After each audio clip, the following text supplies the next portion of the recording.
কষ্ট হয়, শ্বাস নিতে পারে না, খাইতে পারে না, অনেক কান্নাকাটি করে। মায়ের কোলে 6 মাসের ছোট্ট আসিয়া ঠিকমতো বসতেও শেখেনি। এর মধ্যেই শুরু হয়েছে তার বেঁচে থাকার লড়াই।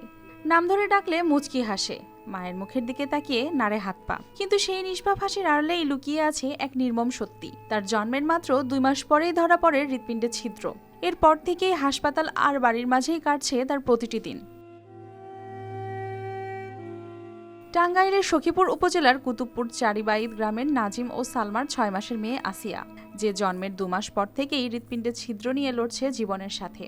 স্বল্প আয়ের এই পরিবারে বাবা গার্মেন্টসে চাকরি করেন ও মা গৃহিণী। উন্নত চিকিৎসার জন্য নেওয়া হয় রাজধানীর জাতীয় হৃদরোগ ইনস্টিটিউটে। সেখানে চিকিৎসকরা দ্রুত অপারেশনের পরামর্শ দিলে তাতে প্রয়োজন 3 লাখ টাকারও বেশি, যা জোগাড় করতে গরুও বিক্রি করেছে তারা। 1 মাসের মধ্যে অস্ত্রোপচার না করলে বাড়বে জীবনের ঝুঁকি। এখন মেয়ের প্রাণ বাঁচাতে মানবিক সহায়তার দিকে তাকিয়ে আছে পরিবারটি।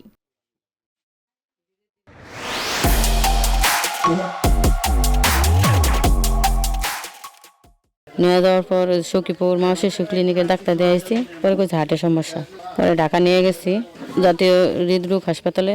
তখন পরীক্ষা করে কইছে হার্টের ছিদ্র আসছে। পরে তারাও কইছে 1 মাসের ভিতরে ইমার্জেন্সি ভাবে তারা অপারেশন করানো নিয়ে গেছে। শিশু আসিয়ার মা সালমা মেয়েকে সুস্থ দেখতে ও নিজের বুকের ধনকে বাঁচাতে সমাজের সকলের কাছে সাহায্য চেয়েছেন। এই মুহূর্তে আঙ্গুর কাছে অত টাকা নাই অপারেশন করানোর মতো।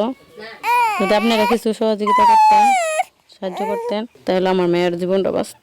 এমনকি শিশু আসিয়াকে বাঁচাতে ও তার পরিবারের হাসি ফেরাতে সকলের কাছে সাহায্যের আবেদন রেখেছেন এলাকাবাসী।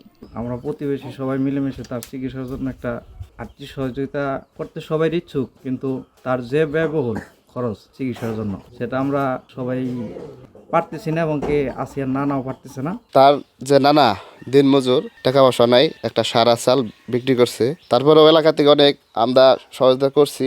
সর্বশেষ ডাক্তার বললো 3 থেকে 4 লাখ টাকা লাগবে। এখন তো তার কাছে টাকা পয়সা নাই। তো সকলে মিলে যে আমরা যদি বাচ্চার প্রতি যদি উদ্যোগ নেই, এই বাচ্চারই বাঁচানো সম্ভব। সবার মানবিক সাহায্যেই হয়তো বাঁচতে পারে একটি নিষ্পাপ জীবন। আর যেটি সহায়তা, কাল হয়তো সেটি আসিয়ার নতুন সূর্যোদয়। News desk, RTV।